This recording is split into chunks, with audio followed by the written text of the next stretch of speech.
참 예수님, 오늘 오후에는 서울교구에 있는 중앙동 성당에 가서 강의를 하고 오는데 어떤 분이 그런 질문하셨어요. 하느님 안에 머물고 싶고 신앙 안에서 기쁜 삶을 살고 싶은데 무엇부터 해야 될지 모르겠습니다. 교리도 모르고 성경도 모르는데 어떻게 해야 될까요? 제가 말씀드렸어요. 하느님께 방향을 설정하십시오.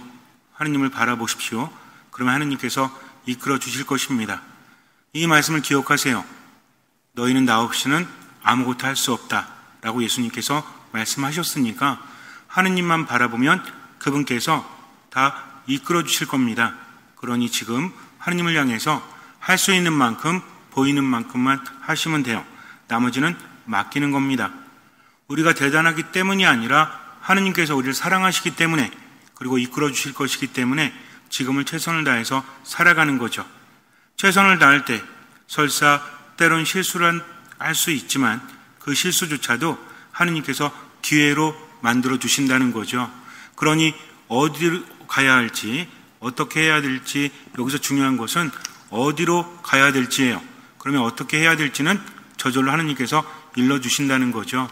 그래서 가장 중요한 것은 듣는 마음입니다. 지금 이 순간 있는 그대로, 내 마음이 어떻든 내 몸이 어떻든 있는 그대로 하느님을 향하면 하느님께서는 나에게 맞는 길을 알려주신다. 그래서 우리는 누구의 십자가를 지는 거죠?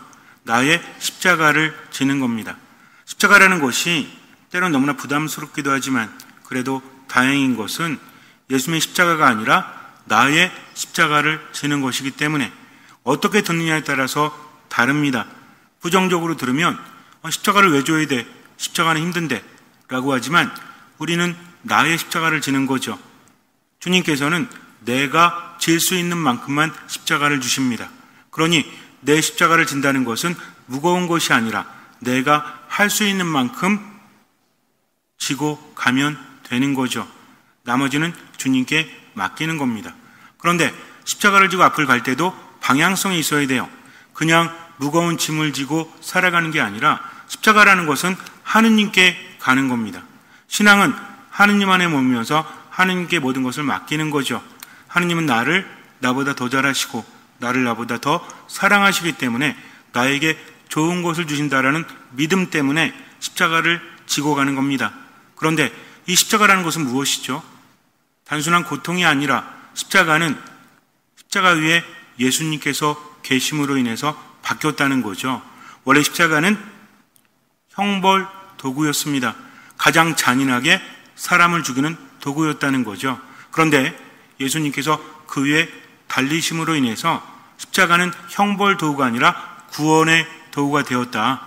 그러니 나는 십자가를 바라보면서 내 십자가를 지고 가는 거다. 이 또한 십자가 자체가 아니라 십자가 위에 계신 예수님을 바라보면서 십자가라는 것은 뭐다? 내가 질 수 있는 것을 지고 주님의 뜻대로 하느님께 가는 방향성이 중요하다는 거죠. 방향성은 매우 중요합니다. 인간의 삶 안에서도 방향성은 매우 중요하죠. 신앙적인 차원뿐만 아니라 일상적인 삶 안에서도 목적이 있다면 그리로 가지 않습니까? 그래서 방향성이 주어지면 사람은 노력을 하게 되어 있어요. 우리가 보통 프로와 아마추어라고 이야기하죠. 어떤 게 더 좋은 거죠? 프로가 좋습니까? 아마추어가 좋습니까? 보통 이렇게 말하죠. 아니 왜 그래? 아마추어처럼. 프로는 전문가고 아마추어는 전문성이 좀 떨어진다라고 생각을 합니다. 그런데 프로라는 것은 프로페셔널, 직업입니다. 직업. 아마추어는 뭐죠? 아마추어는 뭔가 어설픈 사람이 아니라 이것은 라틴어에서 나온 말이에요. 영어가. 그래서 아마똘이 뭐냐면 사랑하는 사람입니다. 즉 아마추어는 뭔가를 사랑하는 사람인 거죠. 프로페셔널은 직업적으로 돈을 받고 일을 하는 겁니다. 프로는요, 돈 안 주면 일 안 해요. 하지만 아마추어는 뭐예요? 안 줘도 하죠. 왜? 좋으니까. 그러니까 어떻게 본다면 아마추어가 열정이 더 깊은 거죠. 그런데 프로가 왜 더 잘하죠? 프로는 돈을 벌기 위해서 효율적으로 합리적으로 노력을 한다는 겁니다. 왜? 그냥 좋아서 하는 마음 편안한 게 아니라 돈을 벌기 위해서는 뭘 내야 돼요?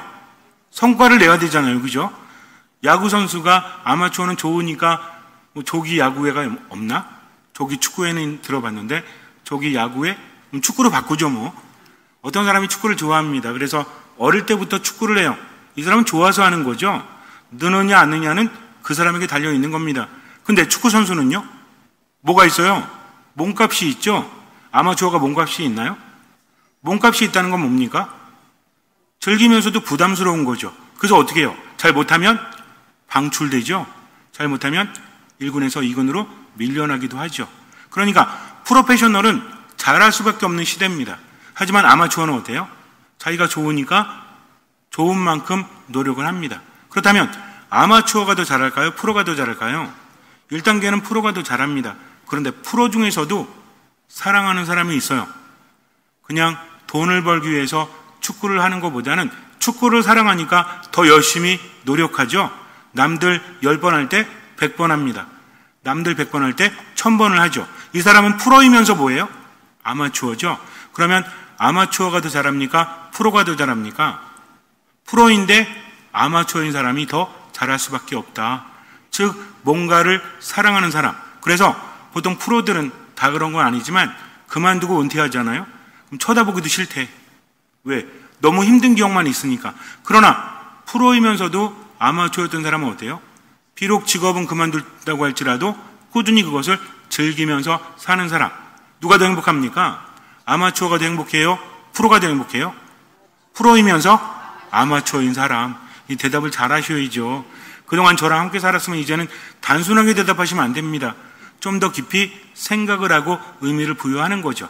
그렇다면 아마추어는요, 돈을 벌고 말고에 상관없이 방향성이 확실한 사람입니다.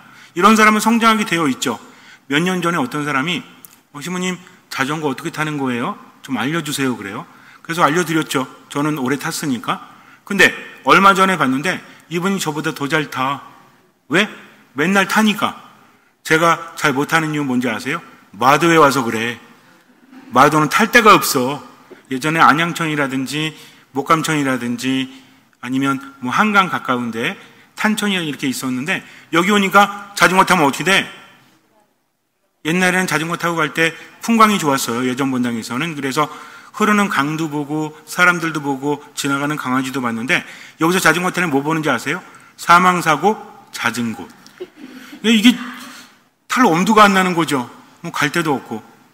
핑계 농담이에요. 근데 이분이 왜 그렇게 잘할까요?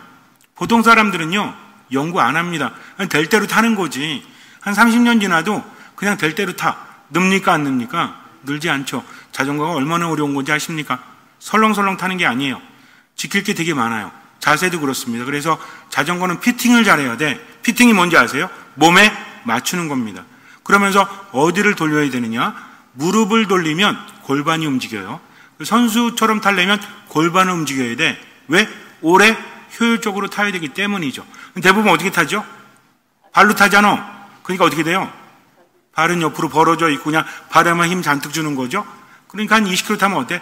아파 죽겠어. 안 탑니다. 그러나 연구하는 사람은요, 처음에 힘들지만 힘들어도 제대로 공부하고 배운 대로 하다 보니까 늘어간다는 거죠. 그러면서 자기만의 뭐가 생깁니까? 노하우가 생겨나는 거죠. 왜? 그것을 사랑하기 때문입니다. 처음에는 어설픈 초보로 시작을 하지만 관심을 가지고 방향성이 확실한 거죠. 내가 잘 타야 되겠다 하면 그 사람은 전문 지식을 접하게 됩니다. 찾게 된다는 거죠. 그러면서 점점 성장을 해요. 직업도 마찬가지죠. 처음에는 어떻습니까? 직업군에 따라서 처음에는 뭐 얼망졸망? 뭐라고 하죠? 그러니까 별로 실력의 차이가 안 나는 거 뭐라고 합니까? 고만고만 한다고 하잖아요. 근데 5년이 지나고 10년이 지나고 20년이 지나잖아요. 겉으로 볼 때는 똑같은 직업이나 아니면 똑같은 일을 한다고 할지라도 실력 차이는 엄청나게 나는 겁니다. 이 사람은 왜 더 잘하게 됐죠? 같은 직업이나 아니면 똑같은 것을 하면서도 어떤 사람은 늘고 어떤 사람은 안 늘죠? 왜 그렇습니까? 방향성이 확실한 사람은 어떻게 하면 잘할 수 있을지를 스스로 찾게 된다는 겁니다. 하느님 안에 머물고자 하는 사람, 하느님을 향한 사람은요, 어떻게 기도해야 될지를 그때그때 알아간다는 거죠. 왜? 하느님께서 알려주시기 때문이다. 그런데 알려주신 걸 그치는 게 아니라 나도 노력을 하기 때문입니다. 시간 됐으니까 미사 와가지고 앉아있으면 대화인데요. 될 수도 있고 안 될 수도 있습니다. 미사는 어떻게 봉헌하라고 그랬죠? 미사를 통해서 하나님의 은총이 나에게 쏟아지는구나. 그러니 최선을 다해서 어떤 미사인 것처럼, 처음 미사인 것처럼, 그리고 유일한 미사인 것처럼, 또 마지막 미사인 것처럼 묵상하는 거죠. 미사 끝나고 나서 어때요? 끝나자마자 아이고 오늘 커피 한잔 할까 이러는 게 아니라 미사 끝나고 나서 여운이 있죠. 그럼 그 여운을 어떻게 해야 돼요? 집중해서 스스로가 마음속에 간직해야 됩니다. 그 시간이 황금 시간입니다. 왜냐하면 인간의 기억력은 조금 지나면 사라지기 때문이죠. 그러니까 오늘은 어떤 거를 배웠구나, 오늘 어떤 걸 들었구나, 마음속에 간직해야지 하면서 노력하는 사람은요, 그 순간에 기억이 안 날 수도 있죠. 근데 한 번, 두 번, 세 번 그렇게 노력하면 몸과 마음이 거기에 맞춰집니다.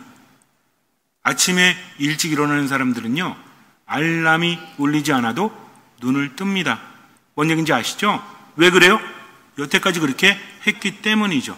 몸이라는 것은 방향을 따라갑니다. 마음도 방향을 따라간다는 거죠. 그래서 방향이 잘못되면 몸을 고쳐도 또 돌아가죠. 그래서 뭐라고 해요? 병을 고치는 것도 중요하지만 근본적인 원인을 바꾸는 것도 중요하다. 우리 한의사 선생님 맞습니까? 네, 맞죠? 특히 한의사 선생님들은 더 잘 아실 거예요. 왜? 양이보다 더 그것을 중요하게 여기기 때문입니다. 그러니까 자꾸 내가 생각을 하고 그것을 원하면 몸도 맞춰지고 마음도 맞춰진다는 겁니다. 여러분들께 제가 말씀드렸잖아요. 이야기를 듣고 들을 때 어떻게 해라? 내가 저거 실천해야지 라고 들으면 내 안의 것이 돼요. 근데 안 그러면 아유 나이도 많고 뭐 그냥 어떻게 외워 그걸, 이렇게 됩니다. 그런 사람은요 몸이 안 맞춰져요. 근데 따라하라고 하면 따라하고, 삶 안에서 실천하라고 하면 실천하고, 방향을 누구께로? 하느님께로. 지금 내가 하느님 안에 머무는가, 하느님 안에 머물지 못하는가, 무엇이 정신이 그리고 마음이 또 내 삶의 행동이 하느님께 방향 지어졌는가, 계속 노력하는 사람은요 지혜가 생깁니다. 힘이 생깁니다. 그래서 삶이 훨씬 더 나아질 수 있는 거죠. 근데 그렇지 않으면 마음으로 듣는 게 아니죠. 미사 때 와서 어떻게 하라고 그랬죠? 귀로 듣지 말고 뭘로 들어라? 마음으로 들어라. 마음으로 들어라. 이게 뭡니까? 성모님처럼 뭐 하는 거예요? 성모님처럼? 그렇죠. 피아테라, 피아테라. 아멘, 피아테라. 피앗이 뭐예요? 피앗. 제게 이루어지기를 바랍니다. 삐약삐약 하지 말고 피앗 그러라고 했죠? 피앗이 뭡니까? 제게 이루어지기를 바랍니다. 아멘은 뭐예요? 동의합니다. 그렇게 이루어질 겁니다. 한 단계 더 나아가서 성모님처럼, 성모님은 어떻습니까? 할 수 있는 게 아무것도 없잖아요. 동정녀가 잉태했습니다. 돌에 맞아 죽을지도 몰라요. 앞길이 막막하죠? 그러나 성모님은 뭐라고 하죠? 말씀대로 이루어지기를 바랍니다. 누구에게? 저에게 이루어지기를 바랍니다. 이겁니다. 그러면서 보이는 만큼, 할 수 있는 만큼 살아가셨다는 거죠. 우리도 마찬가지예요. 지금 내가 우울하지만, 지금 내가 힘들지만 하느님께 모든 것을 맡기고 방향을 지어야지 하면서 한 걸음부터 나아가는 거죠. 프로가 아니라 아마추어로서 하느님을 사랑하기 때문에. 보입니까? 안 보입니까?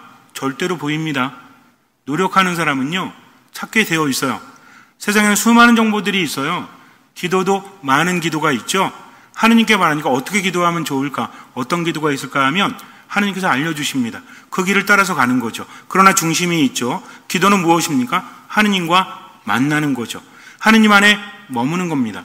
방향을 하느님께로. 그렇다면 가장 좋은 기도가 뭐예요? 기도는 하느님과 만나는 겁니다. 여러 가지 기도가 있겠죠. 사실 어떤 기도해야 될지 물어볼 필요가 없어요. 언제만 잘하면 돼요? 가장 큰 기도는 무엇입니까? 미사죠. 하느님 만나니까. 미사 안에 머물기만 해도요 여러 가지 정보를 주십니다. 그 정보를 따라서 살아가면 돼요. 중요한 건 뭐냐면 하느님을 향한 마음이지 어떤 기도를 하느냐가 중요한 게 아닙니다. 근데 하느님께 마음이 향하잖아요. 어떤 기도가 좋은지를 알게 돼요. 그 기도를 할 수밖에 없다는 겁니다. 그래서 중요한 건 뭐냐면 어떻게 기도해야 하느님 안에 머물 수 있느냐가 아니라 방향성을 하느님께로, 자나깨나 하느님 생각 하다 보면 점점 기도를 잘할 수밖에 없다. 그러니 프로가 되지는 않아도 뭐가 되어야 되겠다? 아마추어가 되면 된다. 아마추어는 뭐다? 사랑하는 사람이다. 뭐 하는 사람이다? 사랑하는 사람이라는 거죠. 하느님을 사랑하면 많은 것들을 깨닫게 됩니다. 고급진 언어를 사용하지 못해도, 어떤 엄청난 개념을 사용하지 못해도 그 말에 힘이 있습니다. 왜? 체험이 담겨있고 하느님이 담겨있기 때문이죠. 세상 만물을 보면서도 많은 것들을 깨달아요. 왜? 세상 보는 것에, 세상 듣는 것에 하느님을 발견하기 위해서 애를 쓰기 때문입니다. 이런 사람은 미사 때뿐만 아니라 일상적인 삶 안에서도 하느님을 발견하고 그분을 만나게 된다는 거죠. 프란치스코 성인이 뭐라고 했습니까? 형님인 태양과 누님인 달, 그리고 죽음에게도 자매라고 했죠. 그러니까 죽음조차도 아무것도 아니다. 왜? 내게는 하느님이 계시기 때문에. 그러면 점점 하느님 안에 머물렀던 거죠. 우리도 마찬가지입니다. 세상을 살면서 때론 나약해서 자꾸 다른 것에 빠져들 수 있지만, 그럼에도 불구하고 누굴 향해서? 하느님을 향해서. 하느님, 당신 안에 머물고 싶어요. 저를 이끌어 주십시오 하면서 어디 안에 머무는 거죠? 미사 안에 머무는 겁니다. 어디 안에 머무는 겁니까? 말씀 안에 머무는 겁니다. 어디 안에? 기도 안에. 어떤 마음으로? 듣는 마음으로. 그러면 똑같은 것 같아도 그렇지 않아요. 점점 내가 바뀌게 된다는 거죠. 세상 모든 것들 안에서 하느님을 발견합니다. 그러면서 내가 아무것도 아님을 깨닫고, 아무것도 아니지만 하느님과 함께하면서 점점 더 행복해짐을, 나는 작아지지만 하느님이 더 커지심을, 그래서 듣는 마음으로 총명합니다. 하느님의 지혜가 있기 때문에. 아셨죠? 그래서 학문적인 지식이 없어도 하느님께로부터 오는 지혜가 있기 때문에 그 사람은 매우 똑똑해집니다. 어떤 마음이 있기 때문에? 듣는 마음이 있기 때문에. 하느님 없이는 우리는 아무것도 할 수 없다. 이거를 깨달으면 돼요. 그래서 매 순간순간 누구를 향해서? 하느님을 향해서 나아가는 겁니다. 하느님께서 우리에게 엄청난 것을 주시죠. 점점 많은 것들을 깨닫고 체험하게 됩니다. 그러면서 맡기는 것을 더 잘하게 되죠. 새가 하늘을 납니다. 대단하죠? 근데 뭐가 있기 때문에 날죠? 날개가 있기 때문에 날죠? 그런데 정말 날개만 있다고 해서 날 수 있을까요? 일반적으로 본다면 새들은 날개가 있기 때문에 난다고 하는 게 맞아요. 그러나 더 깊이 묵상을 해본다면 새들은 기본적으로 땅바닥에 있을 때 날개에서 어떻게 하죠? 이런 실험을 했습니다. 딱딱한 땅이 아니라 천을 놓고 새를 그 위에 올려놨어요. 천이 막 움직이는 거야. 새가 못 날아요. 왜 못 날는지 아세요? 발길질을 해서 뜨지 않으면 날개가 의미가 없다는 거죠. 그러니까 새들이 날기 위해서는 뭐가 있어야 된다? 딱딱한 땅이라는 기반이 있어야 됩니다. 여기를 박차고 올라가야만 날 수 있는 거죠. 근데 허공에 갔더니 새가 날개짓을 해요. 근데 뭐가 없다면? 바람이 없다면 날 수 없습니다. 겉으로 볼 때는 날개짓을 하는 것 같지만 땅이 있고 바람이 있기 때문에 새들은 자유롭게 날아갈 수 있다는 거죠. 눈에 보이지 않지만, 의식하지 못하지만 그것이 없다면 새들은 날 수 없어요. 우리도 마찬가지입니다. 그리스도가 없다면, 우리를 뒷받침해주는 그리스도께서 계시지 않다면 우리 아무것도 할 수 없다. 예수님 뭐라고 하십니까? 내 안에 머물러라. 나를 따라오너라. 내 말을 들어라. 라고 하십니다. 그러니까 예수님은 뭐냐면 우리가 자유롭게 날기 위해서 디딜 버팀목이 되어주시는 거예요. 그리고 하늘에 올라가잖아요? 그럼 또 뭐가 있어요? 바람이 있죠. 우리에게 힘을 주시는 분 누구십니까? 성령 하느님이시라는 거죠. 이렇게 하느님은 어떻게 하시냐? 우리와 함께 하신다. 그래서 삼위일체 신비는 신비이기 때문에 알 수 없지만 여기서 중요한 건 뭐다? 우리와 함께 하신 하느님, 함께 하시면서 살려주시고 이끌어 주시는 하느님. 우리는 어떤 하느님 만나면 돼요? 지금 이 순간 나와 함께 하신 하느님께 방향을 설정해라. 그러면 어떻게 해야 될지는 다 알려주신다는 거죠. 기본은 뭡니까? 하느님 없이는 아무것도 할 수 없다. 어떤 사람이 예수님께 이야기합니다. 선생님의 제자들은 제 아들을 고치지 못합니다. 이 사람의 아들이요, 마귀 들렸거든요. 그래가지고 엄청 고생을 합니다. 제자들에게 데리고 갔어요. 제자들은 이렇게 생각을 합니다. 얼마 전에 예수님께 파견받을 때 둘씩 짝지어서 파견을 받았었는데 그때 예수님께서 악한 영을 다스리는 권한을 주셨거든요. 그래서 둘씩 가가지고 마귀들을 막 내쫓았어. 이제 물이 오른 거지. 뭔 얘기인지 아시겠죠? 한마디 하니까 마귀들이 막 나가네. 사실 이게 엄청난 일입니다. 이스라엘에는 마귀를 쫓아내는 사람들이 있었거든요. 근데 이 사람들은 엄청나게 복잡한 예식을 수행을 합니다. 근데 예수님의 제자들은 한마디로 쫓아내는 거예요. 어떻게? 예수님의 이름으로 명하니 그 사람에게 썩 나가라. 그럼 막 나가는 거야. 이제 신이 났죠. 근데 지금은 제자들이 9명이나 있어요. 그러니 둘만 있어도 쫓아내는데 9명 있으면 무서울 게 없지. 그래서 데리고 오라고 우리가 쫓아내주겠다고 왔습니다. 보니까 악한 용이 있거든. 말합니다. 예수님의 이름으로 명하니 썩 나가라. 그러니까 마귀가 웃기고 있네. 안 나갑니다. 안 나가? 알았어. 9명이 애를 써서 또 말해요. 이 정도면 나가겠지. 안 나가. 이제 혼란에 빠집니다. 아니 둘씩 했을 때는 나갔는데 9명인데 왜 안 나가? 잠깐 우리 원래 했던 대로 해보자 하면서 7명은 빠지고 2명이 남아요. 자, 2명이 했으니 이제 조건은 이제 맞춰졌죠? 형성이 됐죠? 그러니까 예수님의 이름으로 명하니 나가라. 뭐래요? 웃겨. 안 나갑니다. 옥신각신하고 있죠. 왜 못 쫓아냅니까? 그러게요. 우리도 지금 헷갈리는데 왜 못 쫓아내지? 하면서 옥신각신합니다. 그때 예수님께서 세 제자와 함께 그들에게 다가오십니다. 타보산에 갔다가 내려오셨거든요. 무슨 일이야? 예수님이 묻습니다. 알고 계셨죠? 그래도 묻는 겁니다. 그랬더니 그 아이의 아버지가 와서 선생님의 제자들이 우리 아이에게 있는 악한 영을 쫓아내지 못했습니다. 그러니 하실 수 있으시면 이 영을 좀 쫓아내 주십시오. 그랬더니 예수님께서 그 아버지를 보면서 말씀하십니다. 하실 수 있다면이 무슨 말이냐? 어떤 사람에게는 모든 것이 가능하다라고 하십니다. 어떤 사람에게 1번, 이제 제가 객관식으로 할게요. 이제 1번 잘생긴 사람, 2번 돈이 많은 사람, 3번 믿는 사람. 믿는 사람이 모든 것이 가능하다라고 하십니다. 이제 우리는 알 수 있죠. 하느님께는 모든 것이 가능하다. 인간에게는 불가능하지만 하느님께는 모든 것이 가능하다라고 하십니다. 즉 하느님이 계실 때 모든 것이 가능한 거죠. 그래서 기적은 누구께로부터 와요? 하느님께로부터 옵니다. 그런데 어떤 사람에게도 모든 것이 가능하죠? 어떤 사람에게? 믿는 사람에게. 두 가지를 합쳐보세요. 하느님께는 모든 것이 가능하고 믿는 사람에게는 모든 것이 가능하다면 왜 믿는 사람에게 모든 것이 가능하죠? 하느님께서 함께 계시기 때문입니다. 하느님은 어디에 계신다?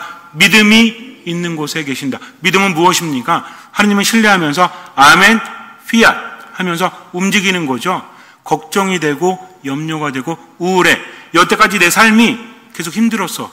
앞으로도 힘들 거야 라고 판단하는 게 아니라 이제는 내가 사는 것이 아니라 그리스도께서 내 안에 살아가십니다. 주님, 당신 뜻대로 살겠습니다. 이러면서 내 감정에 빠져드는 것이 아니라 내 생각에 빠져드는 것이 아니라 주님, 듣는 마음을 주십시오 하면서 성호를 긋고 아멘, 피앗 하면서 주님의 뜻대로 얼마만큼 할 수 있는 만큼 보이는 만큼 나가는 겁니다. 나머지는 맡기는 거죠. 그때 기적이 일어나죠.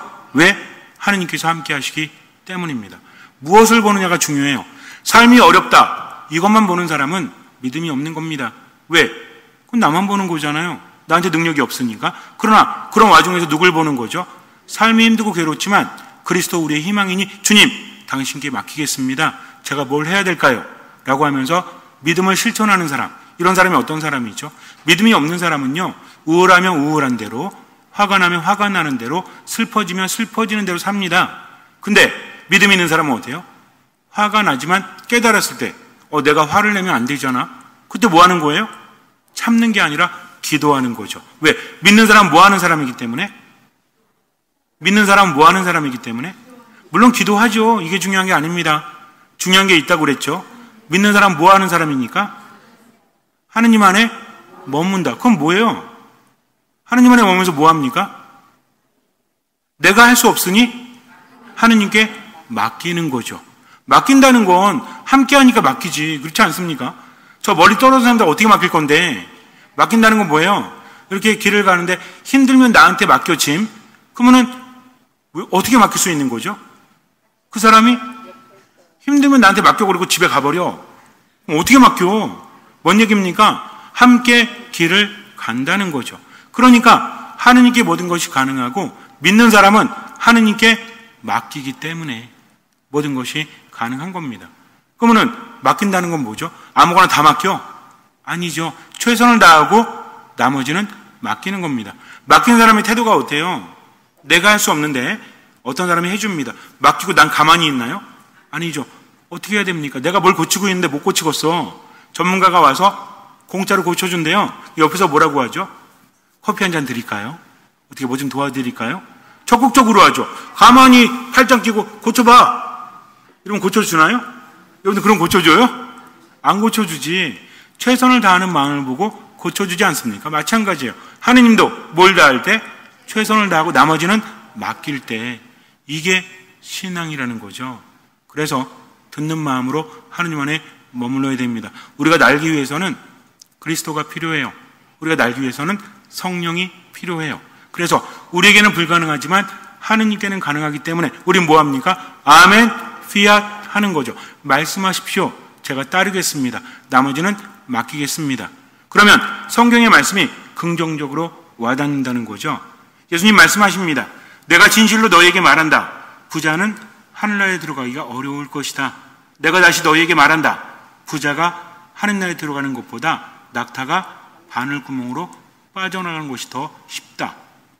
이게 말이 됩니까? 낙타가 바늘길로 통과한다는 게? 그래서 학자들은 고민을 합니다. 이게 뭔 말일까? 이게 무슨 말일까? 그래가지고 얘기하는 게 뭐냐면 옛날에 예루살렘에 조그만 문이 있었대요. 이게 워낙 문이 조그매가지고 사람이 빠져나가기 쉽죠. 낙타가 막 다니잖아요. 낙타가 너무 힘든 거야. 막 머리도 이렇게 숙이고 막 이렇게 어쨌든 낑겨가지고 간신히 빠져나갈 수 있어. 그러니까 좀 날씬한 낙타는 되는데 좀 뚱뚱한 낙타는 안 되는 거예요. 이걸 뭐라고 불렀어요? 아유, 문이 이렇게 조그매. 이거를 바늘귀로 불렀다. 라고 말하는데 정확한 증거는 없습니다. 그리고 어떤 사람은 이 말이 비슷하니까 우리나라 말이 아니잖아요. 그래서 이게 뭐냐면 낙타가 아니라 밧줄이었다. 낙타하고 밧줄이 발음이 비슷하니까 우리말은 아닙니다. 근데 이것도 근거는 없는 거죠. 문제는 뭡니까? 낙타가 바늘길을 통과하는 게 가능해요? 아무리 조그만 낙타라도 가능합니까? 그럼 토끼는? 이게 무슨 바늘이요? 그러면 생각해 보세요. 낙타가 바늘길 통과할 수 있는 바늘을 만들면 바늘이 얼마나 할까? 이런 바늘 어디다 써? 바늘은 용도가 따로 있는 거 아닙니까? 뭔 얘기냐면 불가능하다는 얘기입니다. 근데 제자들이 이 말씀을 듣고 몹시 놀라죠? 왜 놀랐을까요? 말이 안 돼서 또 다른 의미가 숨겨져 있어요. 뭐라고 합니까? 그렇다면 누가 구원받을 수 있는가? 뭔 얘기냐면 당시에는요, 부자는 은총을 받은 사람이에요. 가난한 사람은 은총을 받지 못한 사람이에요. 건강한 사람은 은총을 받은 사람이에요. 그렇지 않은 사람은 은총을 받지 못한 겁니다. 굉장히 현세적인 믿음이 있었다는 거죠. 그러면 부자가 못 들어가면 가난한 사람은 더 못 들어가는 거예요. 그래서 말합니다.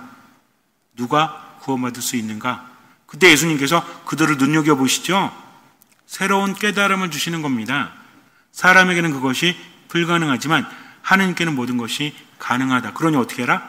맡겨라. 못한다고 아유, 사실은 예수님 말씀 듣고 많은 사람들이 떠나가거든요. 예수님 뭐라고 하는지 아세요? 자, 너희는 어떻게 할래? 너희도 떠날래? 12사도에게 묻습니다. 그때 뭐라고 대답하죠? 생명을 주시는 말씀을 가지고 계시는데 저희가 떠나서 어디로 가겠습니까? 사실 이 말씀 때문에 많은 사람들이 떠나요. 왜? 받아들일 수 없으니까. 말도 안 되니까. 그래도 그분을 따르는 거죠. 그분의 말씀이라면 이루어집니다. 왜? 내게는 불가능하지만 하느님께는 모든 것이 가능하기 때문에. 구약부터 보면 아브라함도 나이 많은 늙은이였죠? 그렇죠? 뭔가 새로 할 수 있는 사람이 아니었어요. 근데 하느님의 뜻을 따르다 보니까 어떻게 됩니까? 말도 안 되는 일이 벌어졌잖아요. 나이가 많이 들어가지고 늙었는데 자식이 없었죠? 돈은 좀 있었어요. 돈은 좀 있었습니다. 부자였습니다. 근데 자식이 없죠? 하나님께서 뭘 보여주십니까? 하늘의 별을 보여주시죠? 네 자손이 저 별처럼 많아질 거다. 믿을 수 있나요? 에이, 뭐 위로의 말씀인지 뭐 믿지 못했죠? 그리고 바로 생겼나? 아니죠. 오랜 동안 아이가 생기지 않죠? 그리고 또 뭐래? 또 하늘의 별처럼 많은 자손을 주신다고 하시죠? 그러니까 사라가 어떻게 합니까? 웃잖아요. 아이고, 내 나이가 몇인데. 그러니까는 하나님의 천사가 뭐라고 합니까? 또 웃었지. 안 웃었는데요? 또 웃었잖아. 안 웃었다니까요. 또 웃었어. 그래서 그 다음에 태어난 아기의 이름이 뭐예요? 이삭. 이삭이 뭔지 아세요? 그가 웃었다예요. 이렇게 이름을 진 겁니다. 믿을 수 있었나요? 믿지 못하죠. 그 다음에 다윗은 또 어때요? 그 어린 소년이 골리앗을 이기지 않습니까? 왜? 그가 대단해서? 아니죠. 하느님께서 함께 하셨기 때문입니다. 즉 구약과 신약에서 뭐냐면 내가 너희와 함께 한다. 그러니 나를 따라라. 이겁니다. 우리도 마찬가지예요. 그분을 따르면 그분이 해주시니까 믿음은 뭐다? 그분을 신뢰하고 맡기는 거다. 얼마만큼? 할 수 있는 만큼, 보이는 만큼. 그럼 어떻게 될까요? 점점 성장한다는 거죠. 보이는 만큼 가니까 어디 도착했어? 목적지에 도착을 합니다. 이거예요. 그 신앙은 뭐다? 하느님 믿고 긍정적으로 살아가는 거죠. 걱정이 되면 뭐 하면 돼요? 기도하면 돼요. 마음이 우울하면 뭐 하면 돼요? 기도하면 돼요. 슬퍼지면 어떻게 하면 돼요? 기도하면 돼요. 그럼 지나갑니다. 그러면서 성장하는 거죠. 그러다 보면 깨닫게 되죠. 그래, 맡기자. 최선을 다하자. 이런 사람은 어떻게 살아간다? 하느님께 신뢰를 두는 사람 누구 안에 살아간다? 예수 그리스도 안에 살아가는 여러분에게 하느님께서 바라시는 것입니다. 기본적으로 누구 안에 살아가라? 예수 그리스도 안에 살아가라. 그런 사람은 어떻게 삽니까? 언제나 기뻐하고 끊임없이 기도하고 모든 것에 감사하면서 살아가는 겁니다. 예수님 뭐라고 하셨어요? 내 안에 머물러라. 나를 따라오너라. 누구 안에 머물면? 예수님 안에 머물면 어디 안에 머무는 거다? 하느님 안에 머무는 거다. 이거 굉장히 간단하면서도 너무 확실한 거잖아요. 그러니까 예수님 뭐라고 하십니까? 나를 본 것은 아버지를 뵌 것이다. 필리포야, 왜 자꾸 아버지를 뵙게 해달라고 하느냐? 너희가 나를 봤잖아. 그럼 누구를 뵌 것이다? 아버지를 뵌 것이다. 그러니까 누구 안에 머물면? 예수님 안에 머물면 하느님 안에 머무는 거다. 자, 하느님께서 우리에게 바라시는 거 누구 안에 머물기를? 예수 그리스도 안에 머물기. 그러면서 어떻게 살기를? 언제나 기뻐하고 끊임없이 기도하고 모든 것에 감사하고. 그러니까 하느님께는 모든 것이 가능하고 어떤 사람에게는? 믿는 사람에게는 모든 것이 가능하니까 하느님 믿고 지금 여기에서 하느님의 뜻대로 얼마만큼 할 수 있는 만큼 또 얼마만큼 보이는 만큼 살아가고 나머지는 맡긴다. 잠시 눈을 감으세요. 마태오가 전한 거룩한 복음입니다. 그때 예수님께서 제자들에게 말씀하셨다. 내가 진실로 너희에게 말한다. 부자는 하늘나라에 들어가기가 어려울 것이다. 내가 다시 너희에게 말한다. 부자가 하나님 나라에 들어가는 것보다 낙타가 바늘 구멍으로 빠져나가는 것이 더 쉽다. 제자들이 이 말씀을 듣고 몹시 놀라서 그렇다면 누가 구원받을 수 있는가 하고 말하였다. 예수님께서는 그들을 눈여겨보며 이르셨다. 사람에게는 그것이 불가능하지만 하느님께는 모든 것이 가능하다. 그때 베드로가 그 말씀을 받아 예수님께 물었다. 보시다시피 저희는 모든 것을 버리고 스님을 따랐습니다. 그러니 저희는 무엇을 받겠습니까? 예수님께서 말씀하셨다. 내가 진실로 너희에게 말한다. 사람의 아들이 영광스러운 자기 옥좌에 앉게 되는 새 세상이 오면 나를 따른 너희도 12옥좌에 앉아 이스라엘의 12지파를 심판할 것이다. 그리고 내 이름 때문에 집이나 형제나 자매, 아버지나 어머니, 자녀나 토지를 버린 사람은 모두 100배로 받을 것이고 영원한 생명도 받을 것이다. 그런데 첫째가 꼴찌되고 꼴찌가 첫째 되는 이들이 많을 것이다.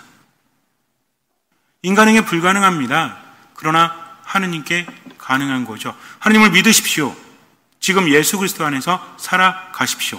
미사, 말씀, 기도 안에서 하느님 때문에 기뻐하고 하나님 때문에 기도하고 하나님 때문에 감사하며 지금을 살아가십시오. 나머지는 맡기십시오. 주님께서는 그 믿음을 보시고 우리 삶에 놀라운 기적을 일으켜 주실 것입니다. 아멘.